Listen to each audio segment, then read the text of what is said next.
Gentlemen, thank you for attending the meeting. It turns out that they've lost all trace of Red Dwarf, and everyone is feeling kind of down, so... I decided, if it's all right with you, to appoint myself morale officer. So he recommends having a weekly meeting where they get whatever they need to off their chests. Why don't I start? You know what it is about Lister that really makes me want to puke? Everything, that's what. And as for the cat, what an unbelievable git. And Crichton, if he doesn't change pronto, I swear I'll attach jump leads to his nipple nuts and fry him like a Cajun catfish. Yeah, that went about as well as expected. See you at next week's morale meeting. Marvelous. So yeah, Rimmer is tense because their situation is so bleak. Take Christmas. What did we do Christmas Day? Christmas Day, we were attacked by that pan-dimensional liquid beast from the Mogadon cluster. Come to think of it, in all these years, there's never been a Christmas episode. I would watch a very smeggy Christmas. Autopilot alert. So they end up flying into some fog, and there's an explosion which knocks out Lister. But when Crichton tries to see to one of his injuries, it seems that Lister has been an android all this time.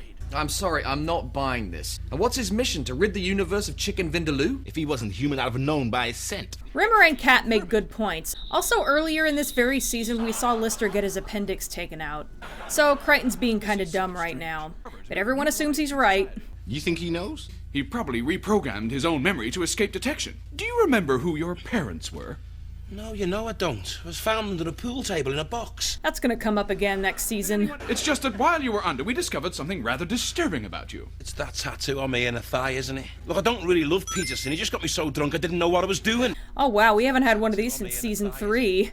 Also, I love the fact that he apparently got I Heart Peterson tattooed on his inner thigh while drunk. So Crichton breaks the news, and naturally he's really gentle about it. Technically subordinate to me. What does this all mean? Well, in broad terms, I get the front seat in the cockpit, and you're in charge of the laundry. Lister also believes Crichton. I guess he's not fully alert yet. And Crichton is really butthurt about this.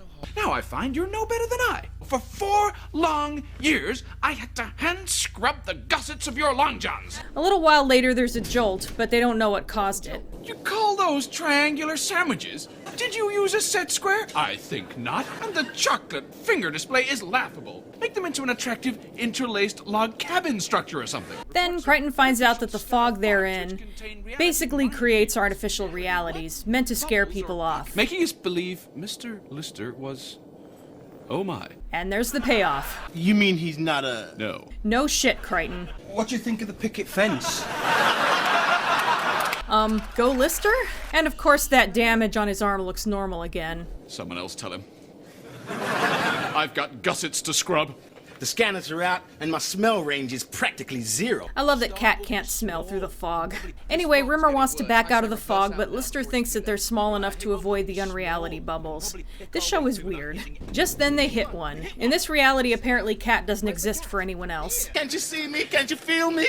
We're getting some buffeting. But they barely get out of that one before hitting another one. All we gotta do is keep our heads. And another. Gotta love that green screen effect. All ahead, stop. They've had just about all they can take at this point, and it'll take 3 days to get to the other side. So Crichton puts everyone in deep sleep until they get there. So it turns out the fog and unreality bubbles were protecting a derelict ship that had a drive with time travel capabilities. And generated the minefield to prevent the machine from falling into the wrong hands. So naturally they steal it. Choose a year. And they test it out by attempting to go to the year 1421. Engaging the time drive. But of course they're in deep space, so yeah, good job. Fun though it was drinking in the heady medieval atmosphere of pre-Renaissance deep space, the drive is next to useless, yes? Should we ever acquire a faster-than-light drive, we will have the combination to travel anywhere and any when. So shortly afterwards, they detect a duplicate of Starbug from the future. It tries to make contact, but Crichton thinks that it'd be a bad idea to make contact with their future selves. What if we discovered that one of us is dead? Who could handle that? We all could if it was you. But in case they need help, Crichton will meet with them alone and then erase his memory of the event. Except Crichton blows it by talking to them before erasing his memory. Mr. Lister, sir, I love you. I'd hate you to go anywhere not knowing that, sir. And he can't completely keep his mouth shut. What a senseless waste! So the whole thing was pretty moot. The other crew is from 15 years in the future, and they need to see the calibration settings on their time drive, and that's all that he can tell them. You must be sealed in the upper deck before they set a space boot on board.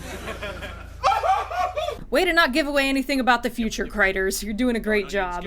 So naturally, Lister thinks he's going to die, but Crichton reluctantly reveals that he is still part of the future crew. Are you saying I survive?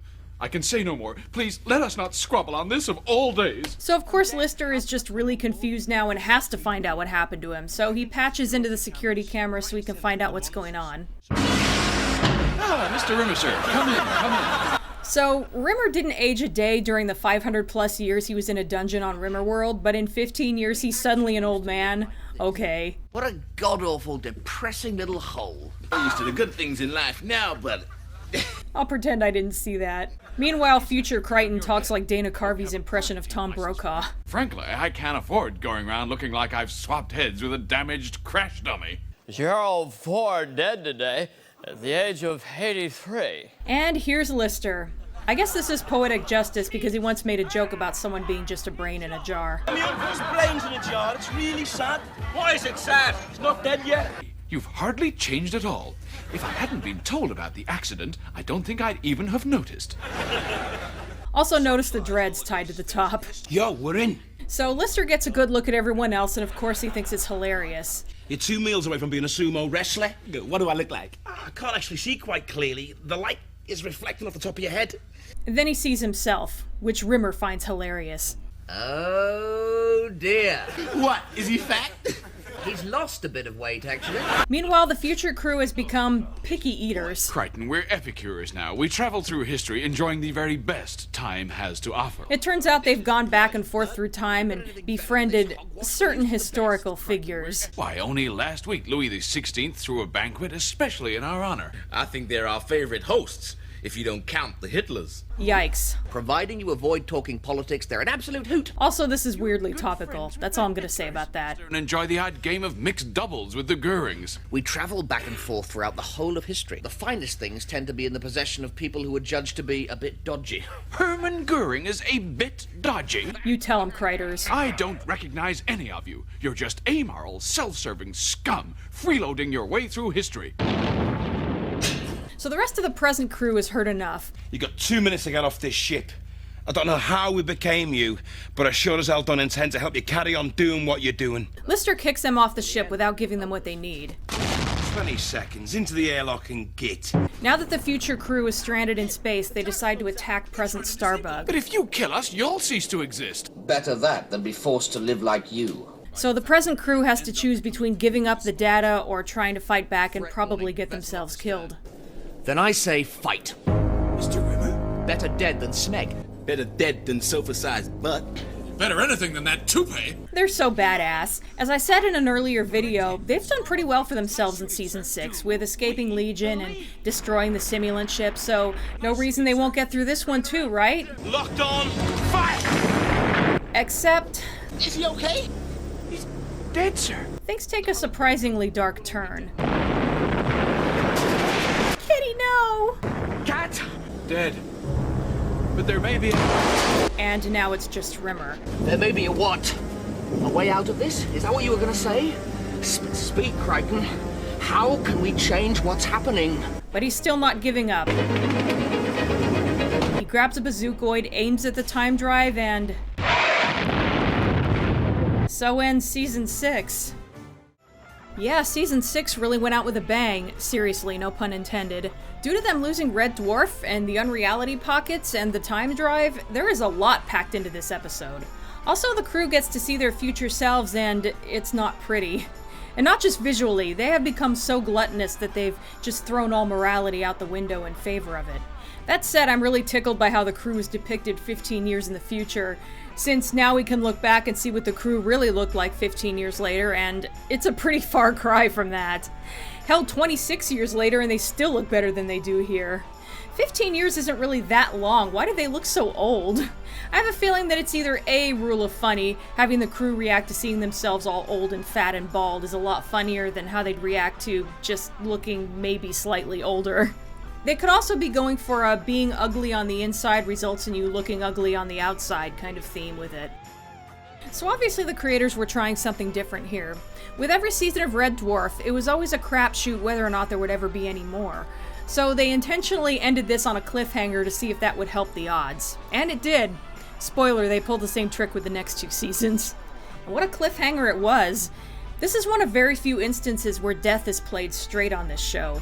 Lister and Kat got picked off too quickly for the rest of the crew to really react, but you can definitely feel the weight of the moment. Not to mention the rare moment of badassness from Rimmer, of all people. By the way, there's a hilarious outtake that goes with this scene that I didn't show earlier because I didn't want to ruin the moment.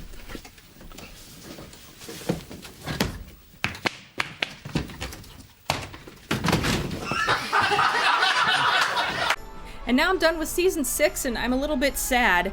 It's hard to pick a favorite season from this show since they all have their pros and cons, but season 6 might be my favorite, if only because I like that the creators weren't afraid to let the crew actually grow a little, show that they can be capable and have some moments in the sun.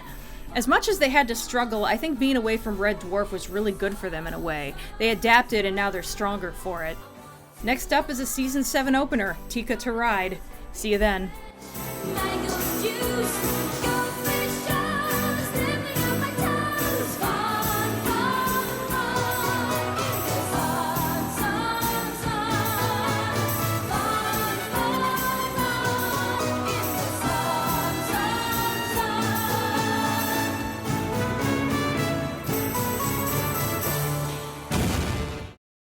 This is gonna crack him up. Devastate him. Who's gonna tell him? I'll write you into my will if you let it be me.